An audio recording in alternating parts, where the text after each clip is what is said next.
Sulyani, magandang tanghali po. Nakita ko yung videos sa YouTube tungkol po sa Ola Lending po. May tatanong po ako kung paano itong Ola na to. Moka-moka. Ako po ay nagkaroon ng utang sa kanila na hindi ko natanggap yung pera sa GCash ng asawa ko po. Natakot po ako kasi tawag ng tawag sa kamag-anak ko ngayon. Noong July 29 po, binayaran ko yung 550 ng umaga. Tapos po, ganun pa rin, walang bawas. Di nung hapon ng July 29, nagbayad ulit ako ng 250 kasi wala nga siyang bawas. Wala. Tapos nung August 4, kasi tumawag na naman po, nagbayad na naman ako ng 550 para lang talaga wala na. Kaso ganun pa rin po. Paano po ba yung ganito? Okay. Sagutin natin yan. Pero bago ang lahat, please subscribe po kayo dito sa aking channel. At paki-follow na rin po yung aking TikTok account, Janitor, at saka yung sa Facebook po, Janitor TV. Pakisuporta na rin po, paki-like na rin po, share, hit nyo na yung notification bell para updated po kayo sa mga videos na ginagawa ko about this kind of problema nyo sa mga Ola, no? Na pwede nyong ayusin naman at kung kayo may mga stress din sa mga ganitong klase ng mga Ola ay kaya nyong harapin o kaya nyong labanan na legal, tamang paraan, hindi yung mambabardagol din tayo. Okay, pero syempre medyo may problema si ate, no? Yun nga problema niya, wala naman siya nakuhang pera doon sa GCash ng asawa niya na nag-loan siya. Ibig sabihin, walang dumating, walang transaction history na ginawa o kung ano man na kailangan ipakita. At pagka mga ganito, no, huwag kayong basta-basta magbabayad kung wala naman kayo natatanggap na pera. At kung pipilitin nila, kung tumatawag sila sa mga kamag-anak ninyo, ang mapapayo ko sa inyo is kausapin nyo yung kamag-anak nyo, mga kaibigan nyo, na oo, nangutang kayo, aminin nyo na lang. Pero wala kayong natanggap na pera. At yun nga, ito ay nanggugulo nga sa mga contacts niya. Diba? Tapos para lang mawala yung kanyang harassments, nagbayad siya ng, siguro para siya itong ginawa niya, no? Kasi July 20 nagbayad siya ng 550. Tapos na ulit ng July 29 ng hapon, 250. Di almost 800. 6 ba tama? Tama, 800 na halos. Tapos nagbayad na naman siya ng 550. 800, di halos 1,000 mahigit na. 1,300 na. 1,350. Ayun ang problema. Saan pupunta yung pera yung binabayad sa kanila kung hindi naman pala nababawas yan, tapos patuloy pa rin kayong hinaharas. Kapag ganito, lalo na ito, itong tumuka-muka, ha, pag nakausap nyo yung mga agent niyan, ipamukha nyo sa kanila na sila ay revoke na, wala na silang karapatan mag-operate.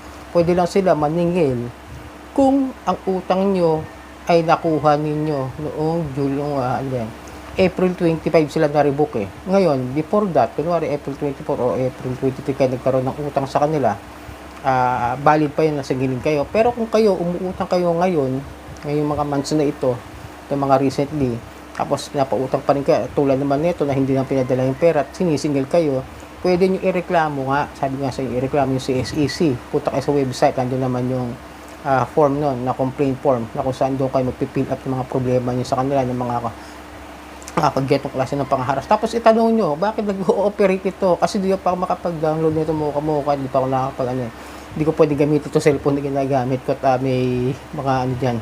Hindi ko pwedeng ipakuha sa kanila. Siguro kung pag bumili ako ng bagong cellphone na walang laman, yan, doon ako susubok gumawa ng mga review about this mga ganong klase ng mga Ola na revoke, may mga kaso yan. Susubukan kong makapag-review dyan sa mga yan, yung mga abusado. Ito mukha na to na tataka kayo, nasa Play Store pa rin pero revoke na pala.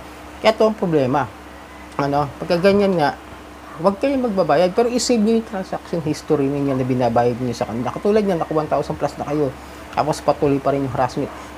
Ang problema kasi niya, ma'am, o kahit sir, o kahit sino may problema dito kayo muka-muka, nagpapakita kasi kayo ng takot sa kanila na, uy, madaling takutin to.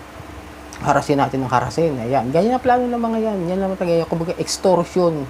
O, di ba? Kinukutukan na kayo ng harap-harapan. Harassment, kaliwat kanan, at panggugulo sa mga contacts. Kaya nga pagka ganyan, ba't ko babayaran yan? Wala akong natanggap na pera. Ba't ko babayaran? Di ba? Ganun lang kasimple yan para sa akin.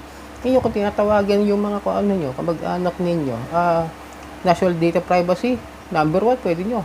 Pwede kasuhan ulit ito. Yung palibagong kaso na naman yan, pag naman sa muka-muka, revoke na lisensya sa SEC, tapos nag-ooperate, o di mas malaking kaso. Di ko lang kung Ngayon, nagre-report pa ba rito kay Muka sa SEC? Sabagay, di ko masisisi ba't di nagre-report kasi may nangyari nga na mass filing sa SEC, di ba? Pero na-revoke naman, yun nga lang problema sa Play Store at nag-ooperate. Kaya yung may nagsasabi na nag-ooperate pa rin sila. Yung kasing SEC website, hindi updated yung kaya nakalagay pa rin yung Copperstone sa kanila. Pero kung pupuntahan nyo ang SEC FB page, yun updated na ginagawa nila sa FB page talaga sila kasi mostly doon talaga sila nag-update. Kaya kung meron silang post na revoke yung license ng isang OLA, doon ako tumitingin kasi sa SEC website madalas last year pa kahit na naging huling update ko nung nabuksan ko yun, November pa yata yun, wala na akong nakita ibang update. Tulad nito si Muka wala, andun pa rin sa list of online lending platform nila pero wala nakalagay na bagong revoke, di ba? Dapat gano'n eh. Kaya dapat ina-update din nila kung kailan yung araw na Hindi ko alam kung anong problema dito sa SEC ba't hindi ina-update yung kanilang website. As FB page lang lagi. Ngayon, pag kinausap yung agent niya na, sabi yung revoke mo kayo, bakit kayo nag-ooperate? Tapos ngayon, niningil kayo sa akin na wala naman ako nakukuhang pera sa inyo. I-balandran nyo sa time gano'n. Sabi niyo, pag sinagot kayo ng agent, pag sinabi lang, hindi kami revoke, bumabalik na kami sa operation. Pamukha nyo yung post ng SEC na April 25, nandiyan naman sa FB page nila. Sabi, eto, kunin nyo, tapos ipaliwanag nyo, eto, tapos nag-ooperate kayo ngayon, gano'n lang.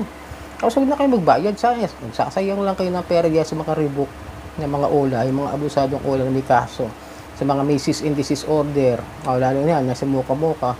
Ewan kayo ba meron pang nakakapag-add loan sa Quickla at sa Peso Pay, mga kapatid niya, si Poco Cash.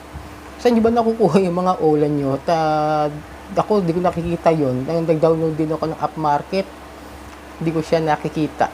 Kahit dito sa cellphone ko na ito na wala akong makita ng ganong apps. Nagtataka ako paano kayo nakakapag-download niyan. Pero, payo ko sa inyo, kapag kayo nagpapatrigger sa mga yan at nagbibigay kayo at nahalata nila nakabado kayo sa kanila sa harassment, patuloy kayong haharasin. Huwag yung ganun. Huwag kayong papayag na magpalamang sa mga to dahil mga modus na talaga nila yan eh. Kasi pag kinausap mo to, sabihin mo na magbabayad ako sa opisina nyo, sa ba address ninyo, hindi niya ibibigay. Kasi yung address na ginagamit ng mga yan, mga peki yan. Mostly yung mga yan, kahit nakalagay sa Play Store nila, kung address, 80% to 90% ng mga OLA, sureball, ibang address yan. Iba gumagamit pa nga dyan ng mga bakanteng lote, mga abandonadong building. Yan mga address ng mga yan kadalasan nakalimutan ko na nga yung aking i-update sa inyo na kung saan yung address na sinasabi ng isang OLA, tapos yung building na nakita ko is lumang department store na abandonado na. Di ba?